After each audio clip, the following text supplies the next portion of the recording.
അങ്ങനെ ഇന്നൊരു എൻഗേജ്മെൻ്റ് ഉണ്ടായിന് എൻ്റെ ആൻറ്റീൻ്റെ സിസ്റ്ററിൻ്റെ. അതുമല്ല എൻ്റെ ആൻറ്റി സിസ്റ്റർ മാത്രമല്ല, ഓൾ എൻ്റെയൊക്കെ +1 +2 ഒക്കെ പഠിച്ചത് നോക്കും. അങ്ങനെ ഞാൻ എൻഗേജ്മെൻറ്റ് നേരത്തെ എത്തിന്. ഞാൻ ഫസ്റ്റ് എത്തി, പിന്നെ കസിൻസെല്ലാം ഒന്നാകെ വന്നു.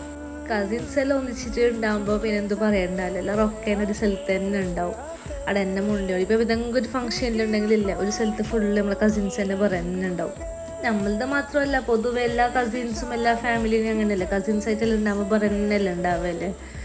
പിന്നെ മുഫി നേരെ ലാൻഡായി, നേരെ ലാൻഡായിട്ട് നേരെ ഫംഗ്ഷനിലേക്ക് എത്തി. എല്ലാവരും കുറച്ച് സർപ്രൈസ് ആയി കസിൻസ് എല്ലാം. പിന്നെ അവള് ഈജിപ്തിലുണ്ടായി, അപ്പോൾ 2 years എന്തോ ആയിന്ന് തോന്നോളെ ഞാനും കളി. അങ്ങനെ ആഫ്റ്റർ ലോങ് ഡേയ്സ് ബാക്ക് കോളിയും കണ്ട്. അപ്പോൾ ഇതാണ് പാച്ചു, ഞാൻ പറഞ്ഞത് ചാച്ചാൻ്റെ വൈഫ്, ഐ മീൻ ബ്രൈഡിൻ്റെ സിസ്റ്റർ. പാച്ചൊരു വ്ളോഗറാണ്. അങ്ങനെ നമ്മൾ എല്ലാവരും ഫുഡെല്ലാം കഴിച്ചിട്ടായിട്ട് നമ്മൾ ഇറങ്ങി. അപ്പോൾ ഓക്കെ, ബൈ, ടാറ്റാ.